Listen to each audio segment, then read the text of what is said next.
Salam Bapak Ibu Saudara yang saya kasih dalam Tuhan Yesus Kristus. Kembali kita bertemu di acara Renungan Harian 30 Maret 2020.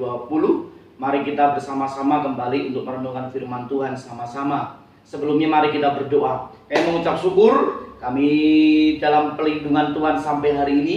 Hari ini kami di dalam berkat anugerah Bapak Surgawi. Maka daripada itu melalui lidah bibir kami dan hati kami berkata kepada Tuhan Yesus bahwa kasih setiamu tidak pernah berubah dahulu, sekarang, dan sampai selama-lamanya. Kembali sebentar kami akan merenungkan firman-Mu. Biar firman yang kami dengar menjadi kekuatan buat kami semuanya. Di dalam nama Bapa, Putra, dan Roh Kudus. Di dalam nama Tuhan Yesus Kristus. Haleluya. Amin. Bapak Ibu Saudara yang saya kasih di dalam Tuhan Yesus Kristus, hari ini saya kasih judul renungan harian yang berjudul Petrus berjalan di atas air. Bapak Ibu Saudara, tentunya kisah yang sering kita baca dan kita renungkan yaitu tentang Yesus berjalan di atas air. Tetapi Bapak Ibu Saudara, kalau kita mencermati di dalam Matius 14 ayat 22 sampai 23, di situ jelas bahwa bukan saja Yesus yang berjalan di atas air, tapi sempat Petrus juga berjalan di atas air. Pertanyaannya begini Bapak Ibu Saudara, apakah Petrus bisa berjalan di atas air? Kalau ada pertanyaan seperti itu, saya akan juga bertanya, apakah kita bisa hidup kudus? Apakah kita bisa hidup benar? Apakah Petrus bisa berjalan di atas air?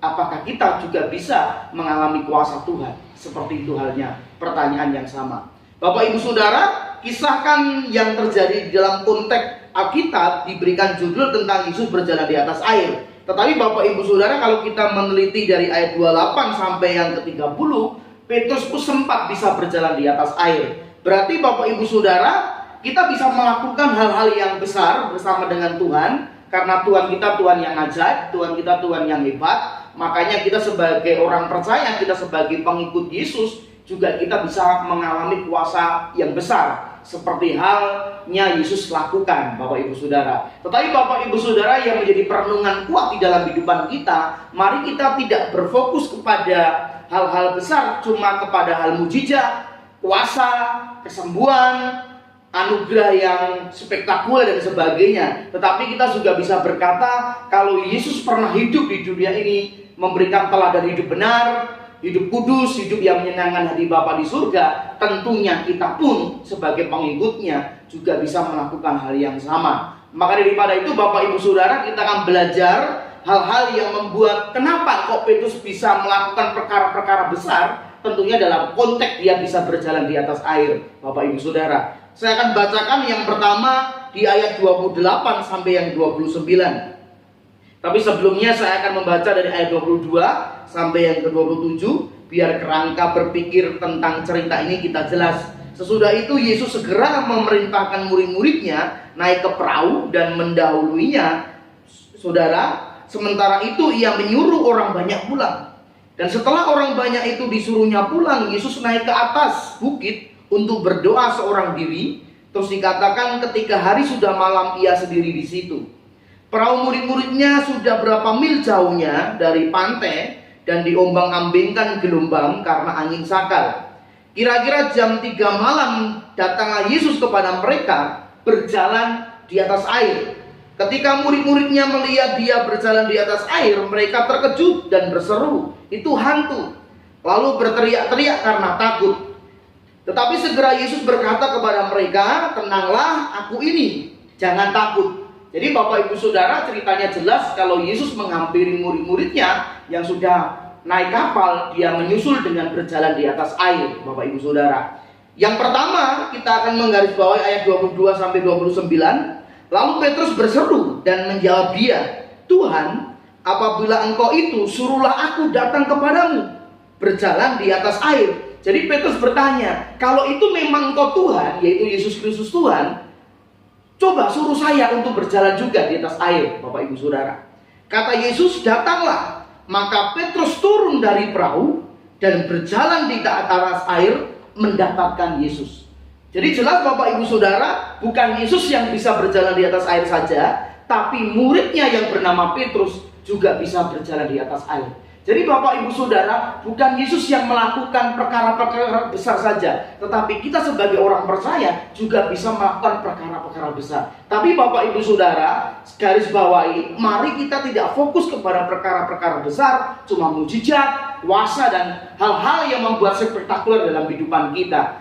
Bapak Ibu Saudara, mengapa kok Petrus bisa berjalan di atas air? Yang pertama Bapak Ibu Saudara, di ayat 28-29 dikatakan 28, lalu Petrus berseru dan menjawab dia, Tuhan, apabila engkau itu, suruhlah aku datang kepadamu supaya aku bisa berjalan di atas air.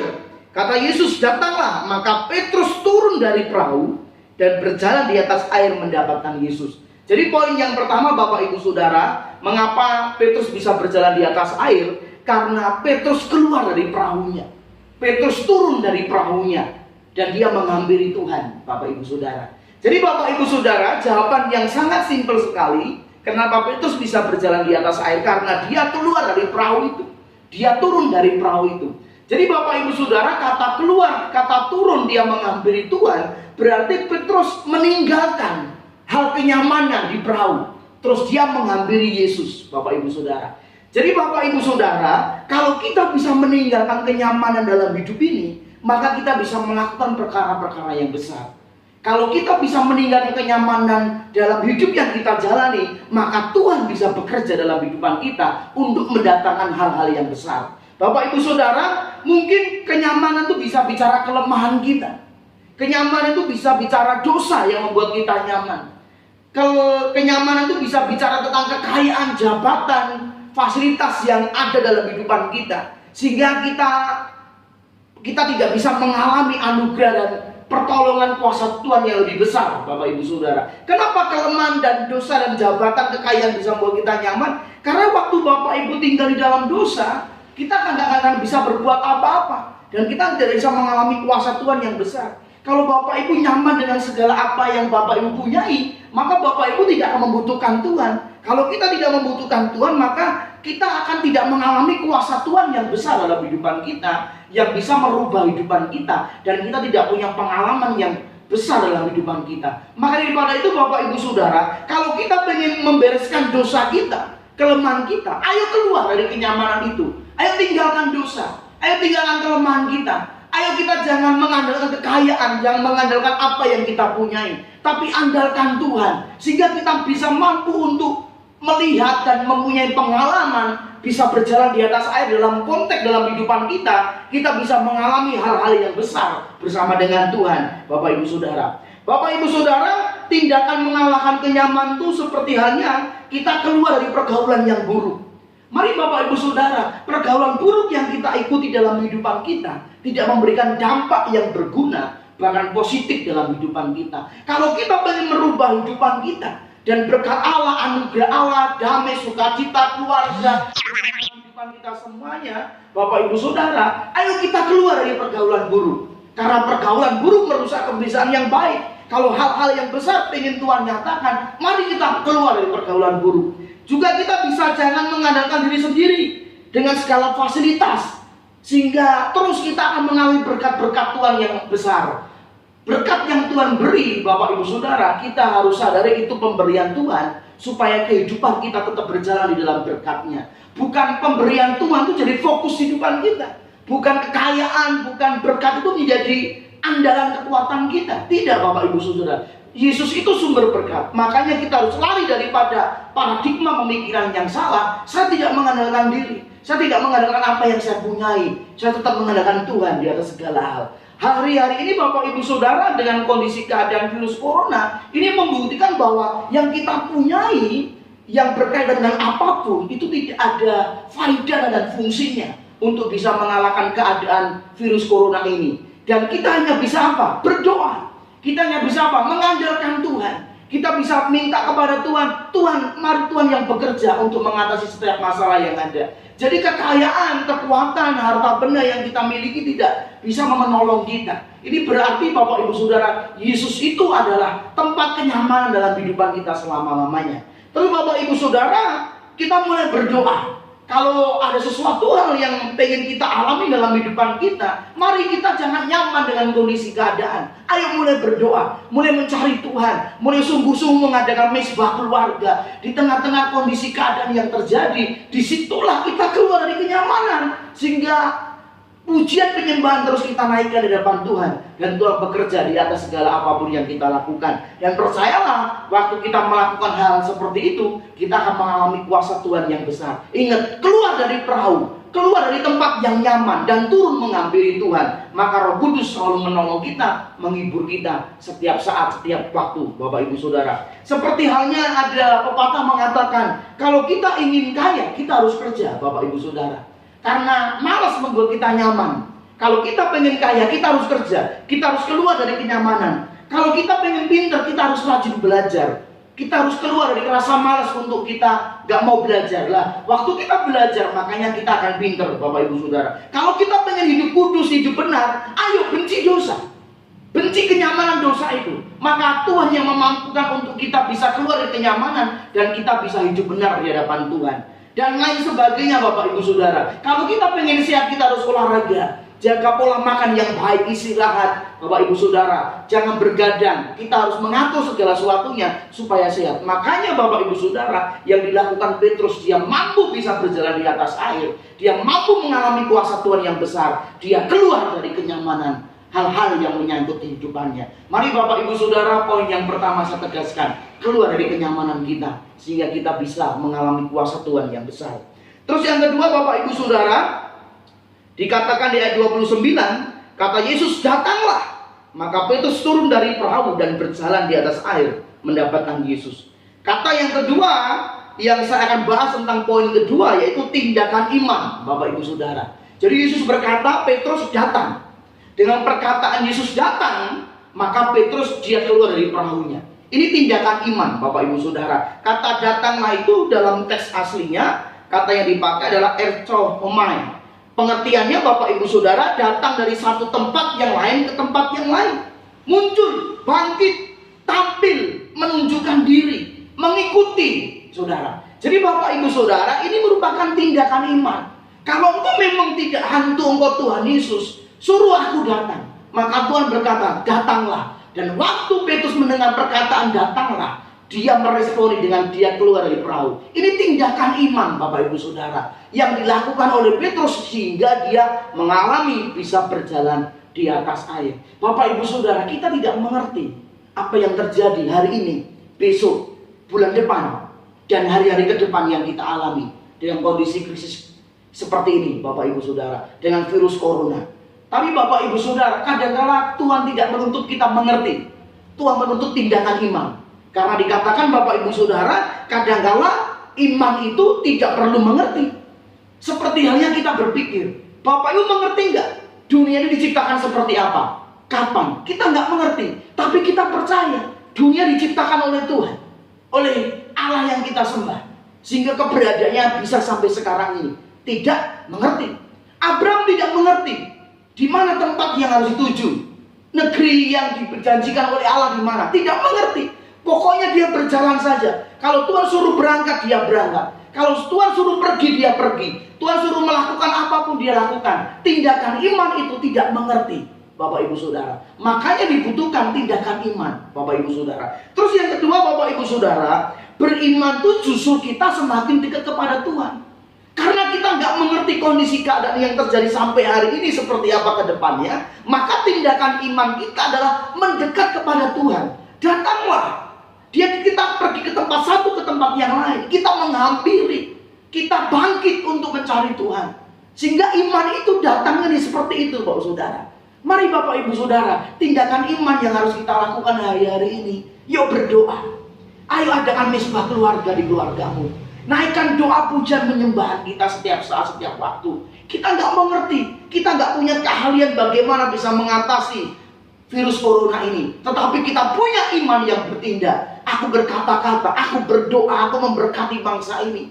Aku berkata bahwa hidupku diberkati sehat tanpa kita mengerti apa yang terjadi ke depan. Tetapi tindakan iman yang kita lakukan dengan perbuatan, maka menyatakan kuasa yang luar biasa. Bahkan di dalam surat Yakobus berkata, iman tanpa perbuatan mati. tidak ada gunanya. Maka iman kita harus disertai dengan perbuatan. Perbuatan kita tindakan iman secara nyata dalam kehidupan kita. Mari Bapak Ibu Saudara, segala hal yang kita lakukan, mari kita dasari dengan tindakan iman. Aku percaya, meskipun tidak mengerti apa yang terjadi ke depan, aku percaya Allah melindungiku, Allah menyertaiku, saudara. Terus yang ketiga, yang terakhir Bapak Ibu Saudara, di ayat 30-31. Tetapi ketika dirasanya tiupan angin, takutlah ia, dan mulai tenggelam lalu berteriak, Tuhan tolonglah aku.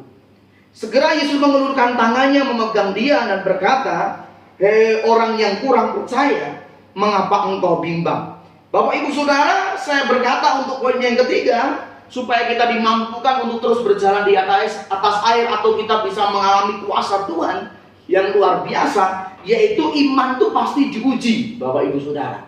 Jadi tindakan iman tadi Bapak Ibu Saudara, pasti Bapak Ibu mengalami ujian. Dikatakan Bapak Ibu Saudara, ujian yang pertama itu datang dari luar, yaitu dirasakan tiupan angin.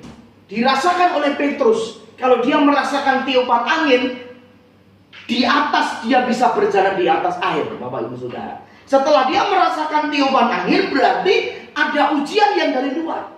Bapak Ibu Saudara, kita mendengar berita-berita, kita mengamati hal-hal yang terjadi di hari-hari ini. Tentunya seperti halnya yang dialami Petrus, datang dari luar. Makanya Petrus langsung merasakan ketakutan. Akhirnya karena ketakutan, Petrus tenggelam, Bapak Ibu Saudara. Ini hal yang harus kita mengerti. Kalau Bapak Ibu Saudara, iman kita diuji waktu ada berita, ada kondisi yang tidak baik, ada sesuatu yang membuat kita lemah, ada yang gosipin kita, memfitnah kita, mencela kita, ada sesuatu yang terjadi dalam kehidupan kita tanpa kita pikir dan timbul di dalam hati kita. Mengapa ini bisa terjadi? Kita jangan sampai takut. Karena Bapak Ibu Saudara, semakin kita ketakutan, semakin kita tenggelam di dalam kondisi yang kita alami. Seperti halnya yang dialami oleh Petrus. Maka daripada itu Bapak Ibu Saudara, setiap ujian masalah apapun yang kita hadapi sebagai orang percaya, kita harus ngomong begini, Yesus tolong saya. Yesus tolong saya. Makanya Petrus berteriak, Yesus tolong saya. Waktu Bapak Ibu mengatakan Yesus tolong saya, ayat 31 jelas dia mengatakan, segera Yesus mengulurkan tangannya kepada Petrus. Saudara, jadi Bapak Ibu Saudara, untuk mengatasi kondisi-kondisi iman kita yang dalam ujian Tuhan hari-hari ini, cuma yang kita lakukan berseru kepada Tuhan. Yesus tolong kami. Yesus cukupkan kebutuhan kami. Tuhan, kami tidak tahu apa yang terjadi tentang ekonomi ke depan. Mungkin di antara Bapak Ibu sudah mungkin tidak dapat income atau pemasukan keluarga. Tentunya pekerjaan kita tergoncang. Dan kita melihat setiap hari kita harus makan minum tentang kebutuhan keluarga kita. Yang kita lakukan tidak boleh bersungut-sungut. Yang kita lakukan kita nggak boleh takut. Kita harus semakin berteriak, Yesus tolong saya. Yesus tolong saya. Dan Tuhan bisa mendatangkan pertolongan lewat siapapun dengan 1001 cara. Maka daripada Bapak Ibu Saudara, Yesus langsung menolong sama Petrus. Tapi ingat, dia berkata, kenapa kamu bimbang? Kenapa kamu bimbang? Aku kan yang membuat mujizat, orang mati dibangkitkan. Aku yang membuat mujizat, air jadi anggur. Akulah Yesus yang bisa menyembuhkan banyak orang. Pastilah Bapak Ibu Saudara, segala hal yang kita hadapi hari-hari, Yesus tetap sama. Dia akan menolong kehidupan kita. Jadi Bapak Ibu Saudara tidak perlu takut. Kita bisa melakukan perkara-perkara besar bersama dengan Tuhan. Sehingga bukan Yesus saja yang berjalan di atas air. Bukan Yesus saja yang bisa melakukan hal-hal yang besar waktu di dunia. Kita sebagai pengikutnya, kita sebagai anaknya juga bisa mengalami kuasa Tuhan yang besar. Ingat Bapak Ibu Saudara, ayo keluar dari kenyamanan kehidupan kita. Mulai meraih Tuhan dalam setiap kehidupan kita. Yang kedua Bapak Ibu Saudara, mari tunjukkan iman dalam tindakan kehidupan kita. Kadang-kadang tidak mengerti. Dan ingat Bapak Ibu Saudara, setiap orang percaya imannya pasti diuji. Mungkin hari ini corona menguji kita. Mungkin hari ini ekonomi menguji kita. Mungkin hari ini orang-orang di sekeliling di luar kehidupan kita itu sebagai ujian di dalam kehidupan kita. Tapi yang kita lakukan, mari berkata, Yesus tolong saya. Yesus tolong saya. Tuhan Yesus memberkati. Mari kita berdoa. Kami mengucap syukur sebab Allah yang kami sembah adalah Allah yang hidup. Dan kami percaya kalau Allah kami Allah yang hidup, maka kami sanggup untuk melakukan perkara-perkara yang besar. Dan perkara-perkara besar yang kami lakukan sebab Tuhan Ia membuatnya di dalam kehidupan kami. Dan kami mau berkata, Tuhan tolong kami di dalam kondisi-kondisi yang kami hadapi hari ini. Biar kami terus berteriak. Kami mencari Tuhan siang dan malam. Dan kami menemukan kekuatan Tuhan yang luar biasa. Hamba berdoa buat seluruh jemaat Tuhan dimanapun berada. Setiap orang-orang percaya. Biar kehidupan kami juga mengalami kuasa-kuasa yang Tuhan nyatakan dalam kehidupan kami. Sehingga berdampak besar buat kehidupan kami. Kami dijagai. Suami kami dijagai. Istri kami dijagai. Keluarga kami dijagai, anak menantu cucu kami dijagai, pekerjaan kami diberkati, kami dicukupi dalam segala hal yang kami butuhkan. Kami tidak akan mengalami hal-hal yang buruk, sebab Tuhan menopang kehidupan kami sampai selama-lamanya. Sekali lagi hamba sebagai hamba Allah memberkati kehidupan seluruh jemaat dan orang-orang percaya, sehingga dalam kondisi-kondisi hari ini berkat Allah Bapa, Anak dan Roh Kudus di dalam nama Tuhan Yesus Kristus nyata dalam kehidupan mereka. Haleluya. Amin. Sekali lagi bersama dengan Tuhan melakukan perkara yang besar. Tuhan Yesus memberkati.